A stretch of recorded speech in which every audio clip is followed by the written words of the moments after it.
بسم اللہ الرحمن الرحیم۔ سامعین کرام، آپ سن رہے ہیں جاسوسی ناول سے منتخب ایک اردو کہانی محافظ، جس کے مصنف ہیں کاشف زبیر، اور آپ سن رہے ہیں اس سلسلے کی قسط نمبر 4۔ مجھے امید ہے آپ کو میری یہ کاوش پسند آ رہی ہوگی۔ آپ نے اگر ابھی تک میرا چینل کہانی گھر سبسکرائب نہیں کیا تو ابھی میرے چینل کو سبسکرائب کر کے بیل نوٹیفیکیشن آن کر لیجئے تاکہ آنے والی ہر نئی کہانی کی اطلاع بر وقت آپ تک پہنچ سکے۔ سعد نے احتیاط سے ایک گرنیڈ زمین سے نکالا اور خیال رکھا کہ تار کھینچنے نہ پائے، پھر دوسرا گرنیڈ نکالا اور ان کی پنیں واپس اندر کر کے انہیں اپنے بیگ میں رکھ لیا۔ وہ آگے آیا اور یہاں بھی اس نے احتیاط سے کام لیا تھا، مگر آگے کوئی ٹریپ نہیں تھا۔ فولادی جال کٹا ہوا تھا اور اس میں ایک آدمی آسانی سے اندر داخل ہو سکتا تھا۔ انسٹیٹیوٹ کے اندر کنارے کو زیادہ ترچھا کر کے اس پر پھسلواں پتھر لگا دیے گئے تھے تاکہ کوئی آسانی سے اوپر نہ چڑھ سکے، مگر سعد کے لیے مسئلہ نہیں تھا۔ اس کے پاس ڈوری اور سوالیہ نشان جیسا ہک تھا۔ اس نے ہک رسی سے باندھا اور اسے اوپر اچھالا۔ تیسری کوشش میں وہ ریلنگ میں پھنس گیا۔ وہ آرام سے اوپر چڑھ کر اوپر آ گیا۔ وہ عقبی باغ میں ہی نکل آیا تھا کیونکہ سامنے وہ لوگ تھے اور انہوں نے وہاں کوئی نہ کوئی ٹریپ لگایا ہوا ہوگا۔ سعد عقب سے ہی مرکزی عمارت کی طرف بڑھا۔ سورج ڈوب چکا تھا اور تاریکی تیزی سے پھیل رہی تھی۔ وہ اسی کا فائدہ اٹھانا چاہتا تھا کیونکہ کچھ دیر میں روشنیاں آن ہو جاتی اور پھر نظر میں آنے کا امکان زیادہ ہو جاتا۔ وہ فرحت کے بارے میں سوچ رہا تھا کہ وہ اس وقت کہاں ہوگی۔ شیشہ ٹوٹنے کی آواز پر سب تیزی سے پیچھے آئے تھے اور فرحت لڑکیوں سے کہہ رہی تھی کہ وہ الگ الگ جگہوں پر چھپ جائیں۔ لڑکیاں بدحواس ہو کر مختلف کھلے کمروں میں چلی گئی تھیں۔ فرحت نے محسوس کیا کہ وہ نچلی منزل پر محفوظ نہیں تھے۔ اس نے سیڑھیوں سے اوپر کا رخ کیا۔ اسد اور دوسرے لڑکے اب باقی جگہوں کے فیوز اسی طرح اڑا رہے تھے۔ فرحت کے ساتھ شمی اور صوبیہ تھیں۔ باقی لڑکیاں نچلی منزل پر چھپنے کی جگہ تلاش کر رہی تھی۔ شمی نے اسے بتایا، میں نے اپنے پاپا سے بات کی ہے، وہ انٹیریئر منسٹری میں آفیسر ہیں اور انہوں نے مجھ سے وعدہ کیا ہے کہ جلد ہمیں یہاں سے نکال لیا جائے گا۔ فرحت نے نفی میں سر ہلایا۔ یہ اتنا آسان نہیں ہے۔ آنے والے بہت تربیت یافتہ اور چالاک ہیں۔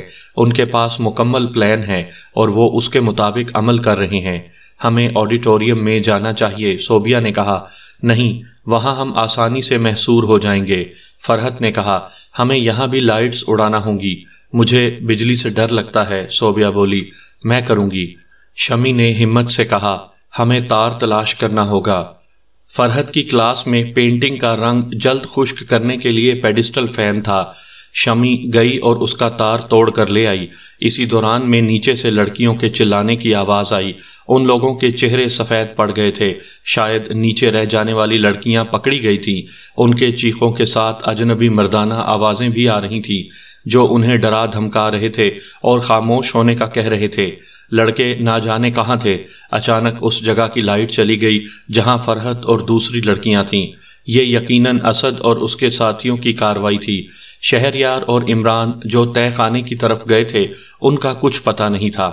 فرحت نے آہستہ سے کہا، آواز مت نکالنا اور خاموش رہو، مجھے ڈر لگ رہا ہے، صوبیہ نے کہا۔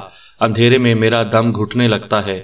شمی نے اپنا موبائل نکال کر اس کی سکرین آن کی، تب اسے پتا چلا کہ اس کے موبائل پر اس کے پاپا کی کالز آ رہی تھیں۔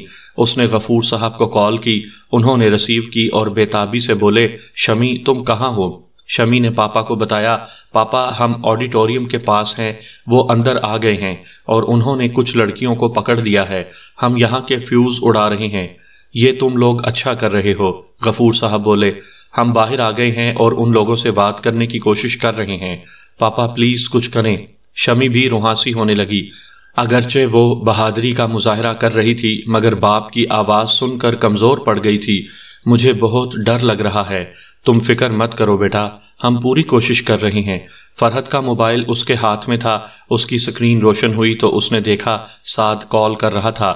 فرحت نے کال ریسیو کی، آپ کہاں ہیں؟ کسی کے سامنے ذکر مت کرنا اور نہ تاثر دینا، میں اندر آ گیا ہوں، سعد نے جواب دیا۔ میں مین بلڈنگ کے عقبی حصے میں ہوں۔ فرحت خوش ہوئی تھی مگر اس نے ظاہر نہیں کیا۔ وہ اندر گھس آئے ہیں اور کچھ لڑکیوں کو پکڑ لیا ہے۔ میں اور 2 لڑکیاں اوپر آڈیٹوریم کے پاس ہیں۔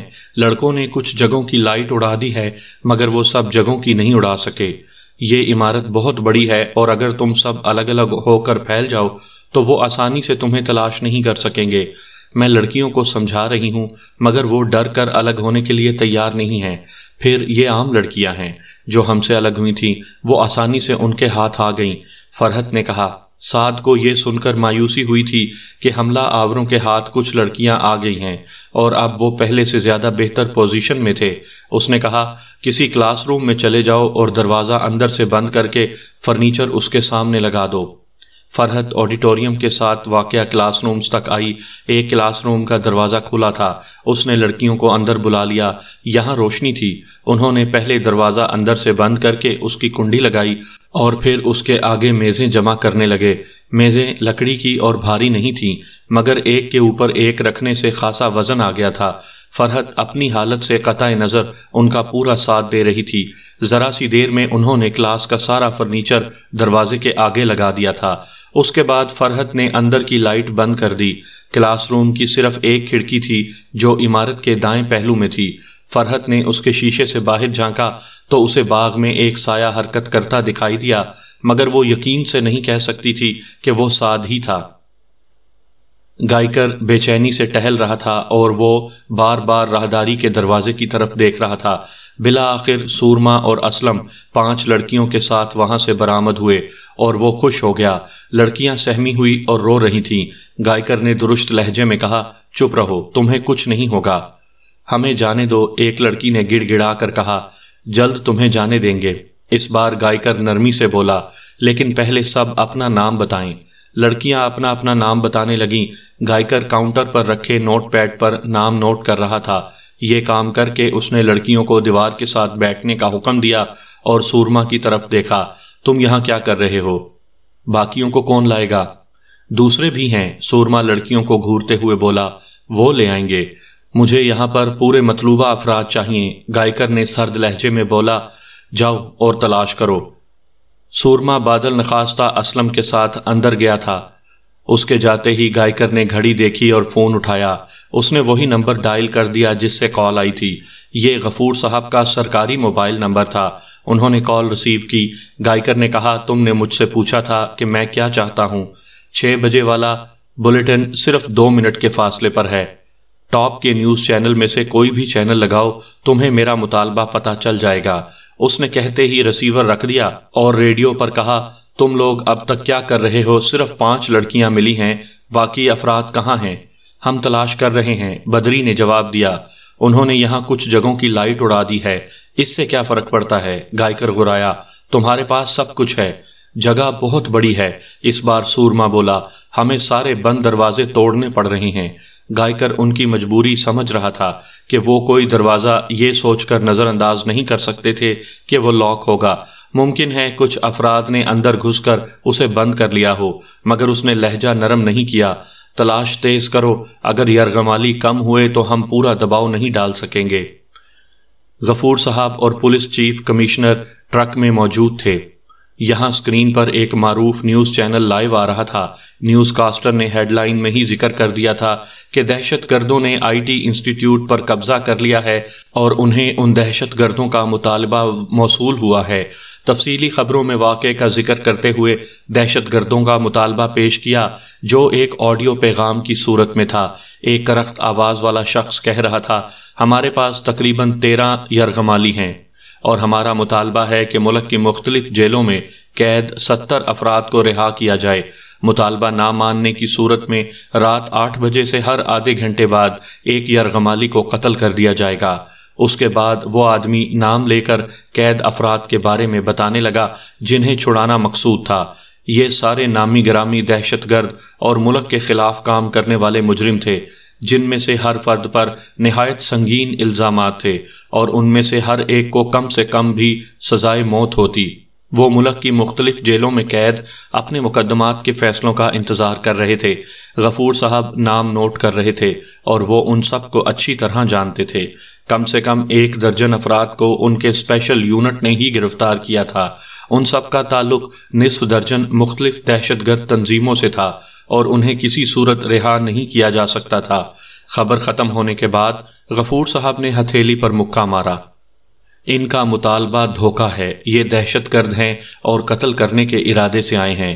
پولیس چیف نے تائید کی، اس طرح سر عام مطالبہ پیش کرنے کا مطلب صرف دہشت گردی ہے، یہ پینک پھیلانا چاہتے ہیں۔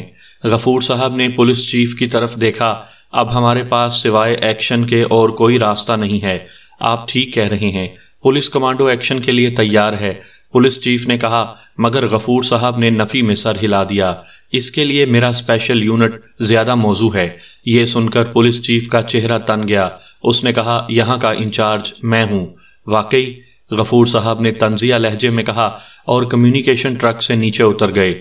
پولیس کا محکمہ ان کے اسپیشل یونٹ کا سب سے بڑا مخالف تھا اور اس کے افسر ان کی پوری کوشش تھی کہ کسی طرح سے اینٹی ٹیررسٹ مقاصد سے ہٹا کر یہ کام پولیس کمانڈوز کے حوالے کر دیا جائے، لیکن اسپیشل یونٹ کی کارکردگی اس کے مخالفوں کی ناکامی کی بنیادی وجہ تھی۔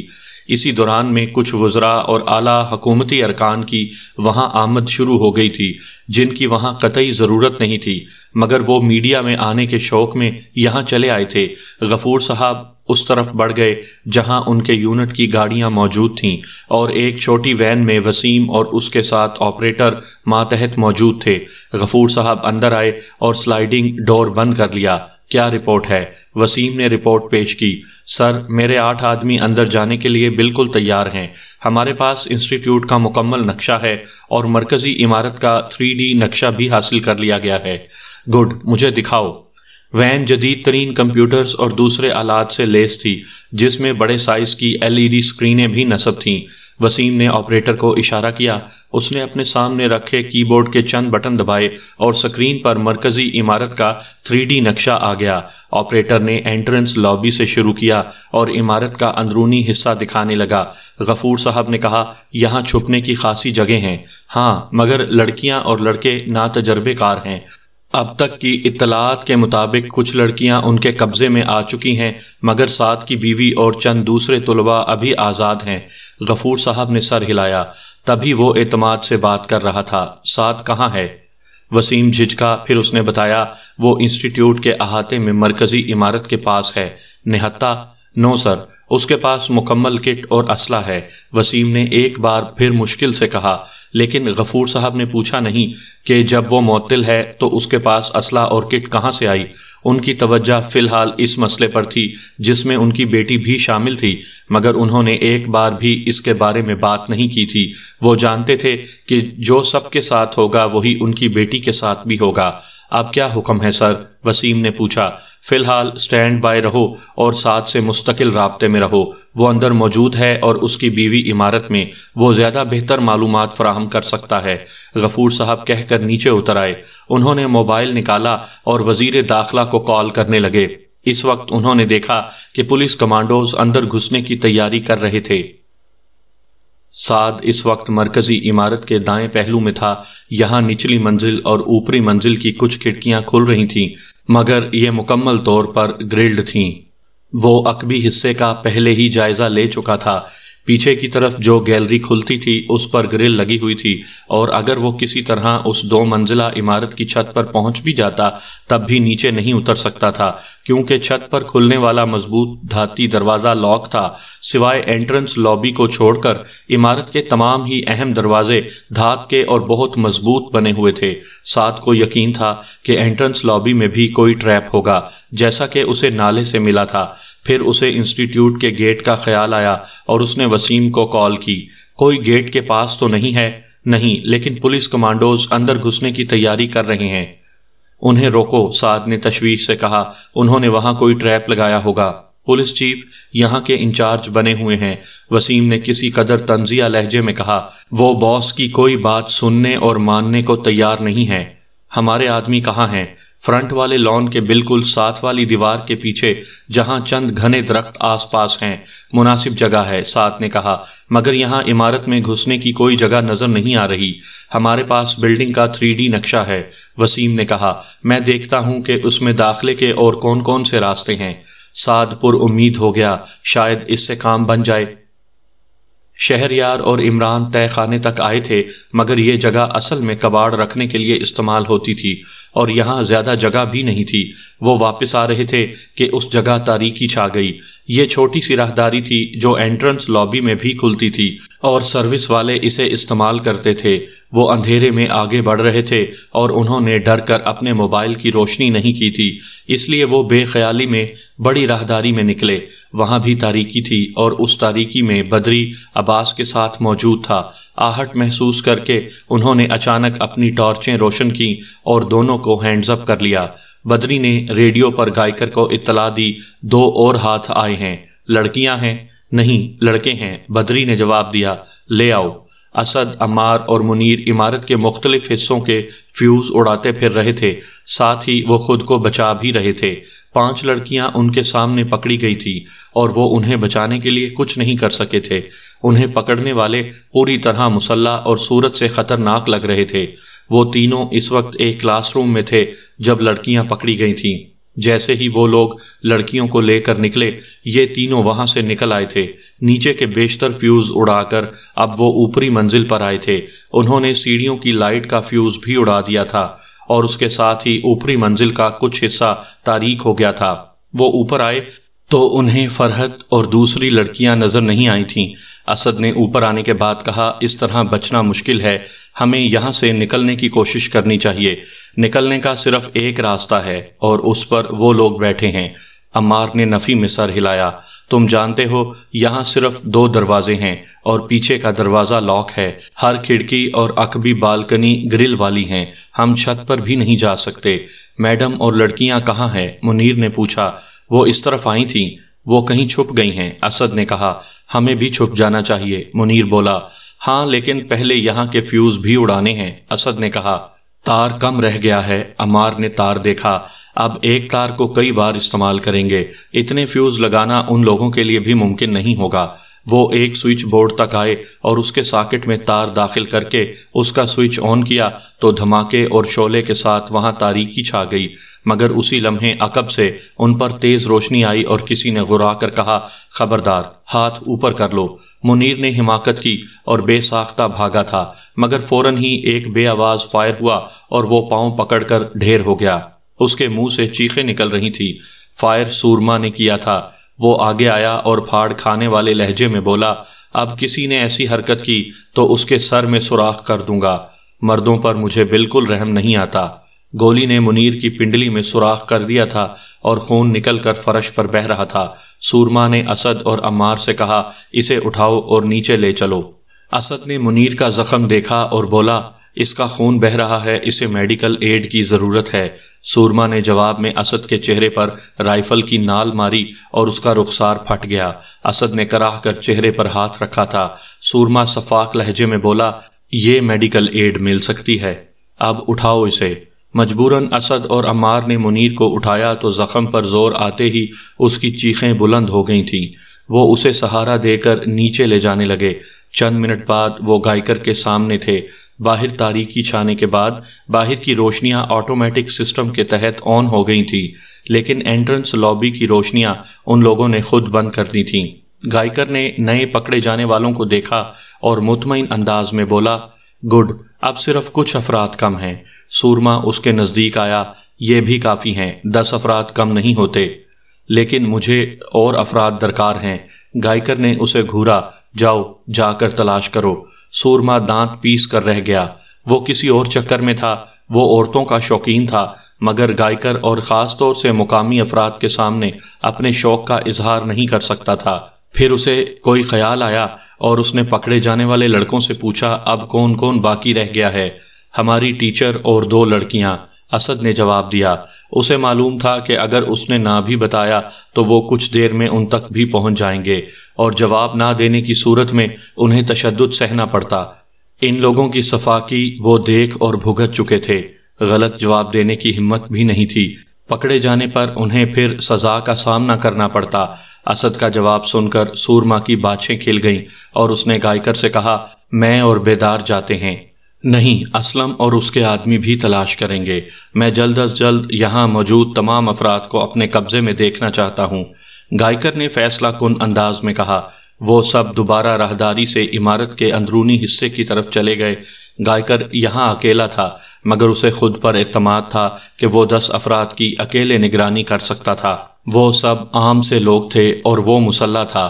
اس نے زخمی منیر کو دیکھا اور ان سب کے نام پوچھ کر نوٹ پیڈ پر لکھنے لگا۔ اس کام سے فارغ ہو کر اس نے منیر کے زخم پر کوئی کپڑا باندھنے کو کہا۔ اسد نے اپنا رومال لیا اور اسے کس کر منیر کی پنڈلی پر باندھ دیا۔ وہ درد سے چلا اٹھا، مگر خون روکنے کے لیے یہ ضروری تھا۔ 6:30 بج گئے تھے اور ابھی 1.5 گھنٹہ باقی تھا۔ اسے معلوم تھا کہ اس نے میڈیا کی مدد سے پورے ملک میں کھلبلی مچا دی تھی اور حکومت بوکھلاہٹ کا شکار ہو سکتی تھی۔ اس کا نتیجہ لازمی آپریشن کی صورت میں نکلتا۔ بظاہر ان کا بچنا مشکل تھا، وہ زیادہ سے زیادہ یرغمالیوں کو ہلاک کر سکتے تھے، مگر گائیکر مطمئن نظر آ رہا تھا۔ وہ جان دینے کا فیصلہ کر کے آیا تھا یا اس کے پاس جان بچانے کا کوئی راستہ تھا؟ اچانک انسٹیٹیوٹ کے گیٹ کی طرف سے زوردار دھماکوں کی آوازیں آئیں۔ دھماکے اتنے شدید تھے کہ یہاں بھی زمین ہل کر رہ گئی۔ انٹرنس لابی کے شیشے مضبوط تھے، اس لیے وہ شوق برداشت کر گئے، لیکن عمارت کی باقی کھڑکیوں کے شیشے اتنے مضبوط نہیں تھے۔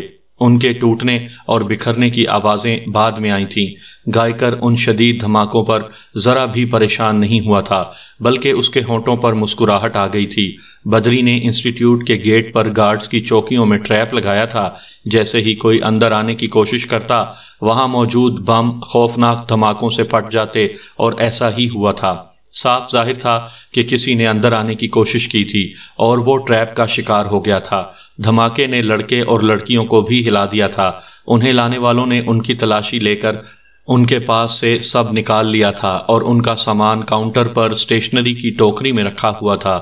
اس میں موبائل اور پرس وغیرہ تھے۔ گائیکر نے ایک موبائل اٹھایا اور ایک لڑکی کو آگے بلایا۔ وہ لرزتے قدموں سے آگے آئی۔ گائیکر نے اس سے کہا، ٹیچر اور باقی لڑکیوں کو کال کرو۔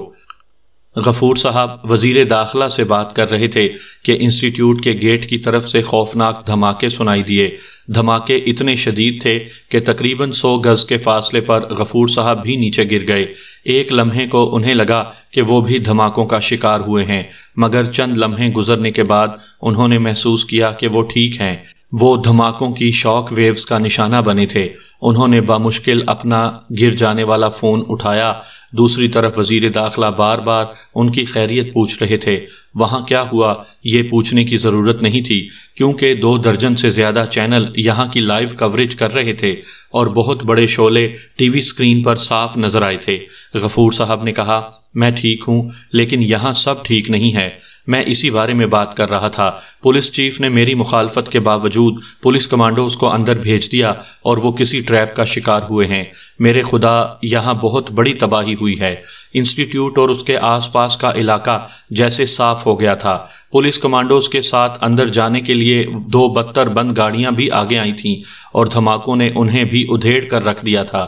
کنکریٹ کی بنی ہوئی پختہ چوکیاں غائب ہو گئی تھیں اور ملبہ دور دور تک گرا تھا۔ کئی جگہوں پر آگ لگی ہوئی تھی۔ مارے جانے اور زخمی ہونے والوں کے مجروح جسم بکھرے ہوئے تھے۔ دھواں دھار ماحول کے باوجود غفور صاحب نے وہاں کم سے کم 3 لاشیں دیکھی تھیں۔ ان کا وزیر داخلہ سے رابطہ تھا کہ موبائل پر انسٹیٹیوٹ کے نمبر سے کال آنے لگی۔ انہوں نے وزیر کو مطلع کیا تو انہوں نے کہا، اب یہاں کے انچارج آپ ہیں، میں بھی جائے وقوع پر پہنچ رہا ہوں۔ آپ پوری اتھارٹی کے ساتھ اس سے بات کریں اور کوشش کریں کہ اس سے مہلت حاصل ہو۔ غفور صاحب نے کال ریسیو کی تو دوسری طرف موجود اکھڑ لہجے والے شخص نے سرد انداز میں کہا، میں نے خبردار کیا تھا نا کہ کوئی انسٹیٹیوٹ میں داخل ہونے کی کوشش نہ کرے، مگر تم شاید مذاق سمجھ رہے ہو۔ دیکھ لو یہ مذاق تمہیں کتنی جانوں کی صورت میں پڑا ہے۔ میری آخری وارننگ ہے، کوئی انسٹیٹیوٹ میں داخل ہونے کی کوشش نہ کرے، ورنہ اب ہونے والی تباہی اس سے بھی بڑی ہوگی۔ میری بات سنو۔ غفور صاحب نے کہا، اس کے ذمہ دار تم بھی ہو۔ تم نے اپنے مطالبات اور اسے نہ ماننے کی صورت میں دھمکی میڈیا پر دی۔ اس سے یہ تاثر پیدا ہوا کہ تم مرنے مارنے آئے ہو۔ اس صورت میں یہ کارروائی فطری تھی۔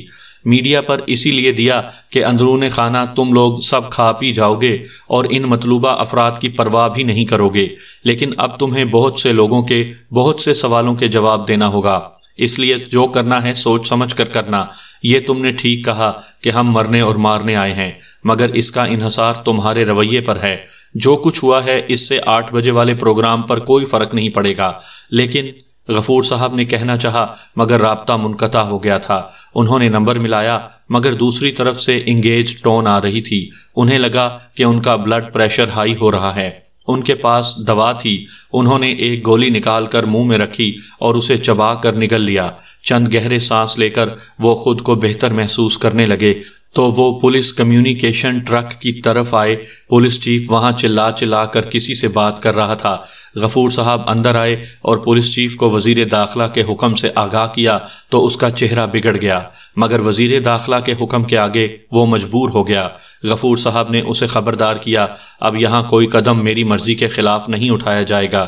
سب سے پہلے ریسکیو آپریشن کیا جائے اور ایمبولینسوں کے لیے راستہ صاف کیا جائے۔ سعد صدمے کی کیفیت میں تھا۔ دھماکہ اس کے سامنے ہوا تھا اور کم سے کم نصف درجن افراد براہ راست اس کی زد میں آئے تھے۔ یہ بتر بند گاڑیوں کے آگے آنے والے پولیس کمانڈوز تھے۔ وہ دھماکے کا براہ راست نشانہ بنے تھے اور امکان تھا کہ ان کے جسم ٹکڑوں میں بٹ گئے تھے۔ دھماکے کی باز گشت ختم ہوئی تو اسے احساس ہوا کہ وسیم موبائل پر اسے پکار رہا ہے۔ سعد تم ٹھیک ہو؟ اس نے چونک کر کہا، ہاں میں ٹھیک ہوں لیکن یہاں بہت برا ہوا ہے۔ وسیم نے پولیس چیف کو گالی دی، یہ سب اس کمینے کا کیا دھرا ہے۔ باس اسے منع کر کے آئے تھے مگر اس نے ہٹ دھرمی دکھائی۔ میرے خدا یہاں ہونے والا نقصان بہت بڑا ہے۔ سعد سامنے والے باغ میں مین گیٹ سے تقریباً 150 گز کے فاصلے پر تھا۔ دھماکے نے عمارتوں کے شیشے بھی توڑ دیے تھے۔ اس سے ثابت ہو گیا ہے کہ یہاں آنے والے بہت خطرناک اور مہلک اسلحے سے لیس ہیں، اس لیے اب کوئی اندر نہ آئے۔ وسیم نے گہرا سانس لے کر کہا، لیکن یرغمالیوں کو ان کے رحم و کرم پر تو نہیں چھوڑا جا سکتا۔ میں کوشش کر رہا ہوں، سعد نے کہا۔ مین بلڈنگ کے اندر جانے کا کوئی اور راستہ ملا؟ دھماکے سے سسٹم متاثر ہوا ہے اور اسے ری سٹارٹ کر رہے ہیں، جلد میں تمہیں بتاتا ہوں۔ لیکن میرے آپریٹر کا کہنا ہے کہ اس قسم کے بڑے رقبے پر پھیلی ہوئی عمارت میں لازمی وینٹیلیشن سسٹم ہوتا ہے۔ اس کے ڈکٹ عام طور سے چھت پر نکلتے ہیں۔ اس سے کہیں جلد از جلد تلاش کرے، میں کچھ دیر میں رابطہ کرتا ہوں، سعد نے کہا اور کال کاٹ کر دوبارہ عمارت کے دائیں پہلو کی طرف جانے لگا۔ وہ روشنی سے بچ کر اور درختوں اور پودوں کی آڑ میں آگے بڑھ رہا تھا۔ اس نے یہاں کا جائزہ لیا مگر اسے چھت تک جانے کا کوئی ذریعہ نظر نہیں آیا تھا۔ کھڑکیاں چھوٹی اور دور دور تھیں، ان کی گرل بھی دیوار میں فکس تھی۔ وہ گھومتا ہوا عقبی حصے میں آیا اور یہاں اسے گیلری کی گرل کی صورت میں ایک امید نظر آئی تھی۔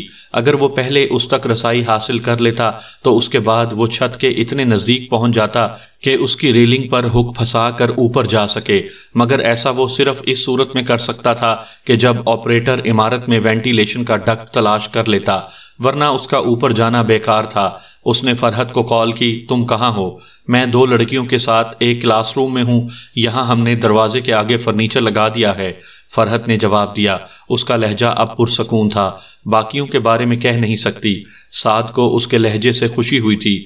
وہ حوصلے اور بہادری سے صورتحال کا مقابلہ کر رہی تھی۔ گڈ، اگر انہوں نے تم لوگوں کو تلاش کر بھی لیا تو وہ آسانی سے اندر نہیں آ سکیں گے۔ یہ دھماکہ کیسا تھا؟ یہاں سب ہل کر رہ گیا۔ پولیس نے اندر داخل ہونے کی کوشش کی تھی، انہوں نے ٹریپ لگایا ہوا تھا، دھماکہ اسی کا تھا۔ پلیز سعد کچھ کریں، یہاں 12 معصوم لڑکے اور لڑکیاں ہیں، مجھے معلوم ہے اور میں کوشش کر رہا ہوں۔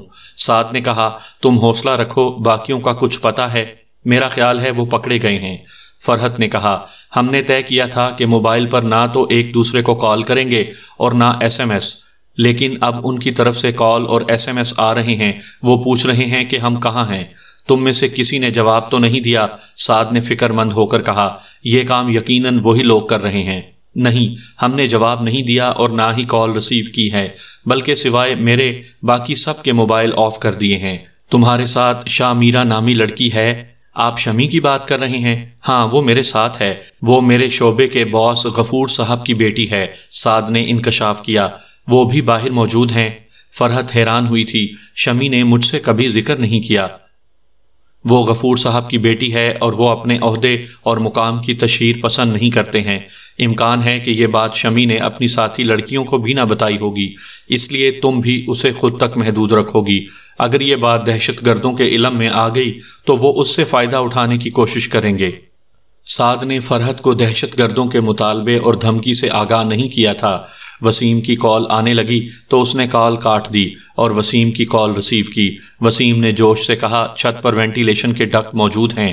سعد نے گھڑی دیکھی، 6:40 ہو رہے تھے۔ اس نے کہا، میں اوپر جا رہا ہوں، میں دیوار کے ساتھ موجود ایک درخت پر سنائپر بھیج رہا ہوں۔ وہاں سے انٹرنس لابی کا منظر صاف دکھائی دیتا ہے۔ اگر تمہیں ضرورت پڑی تو ہم وہاں موجود ہوں گے۔ تمہیں کسی چیز کی ضرورت ہے؟ مجھے ایک ریڈیو ہیڈ سیٹ چاہیے۔ سعد نے اپنے موبائل کا چارج تیزی سے کم ہوتے دیکھ کر کہا، کیا ڈرون موجود ہے؟ بالکل ہے، تم چھت تک جاؤ، میں اس سے بھیجتا ہوں۔ وسیم نے کہا، ان کے پاس نگرانی اور دوسرے کاموں کے چھوٹے ڈرون بھی تھے جو محدود فاصلے پر کام کرتے تھے۔ غفور صاحب نے جب اسپیشل یونٹ کی منصوبہ بندی کی تھی تو انہوں نے دور جدید کی تمام ٹیکنالوجیز کو مد نظر رکھا تھا اور اسی حساب سے یونٹ کے لیے افرادی قوت لی تھی۔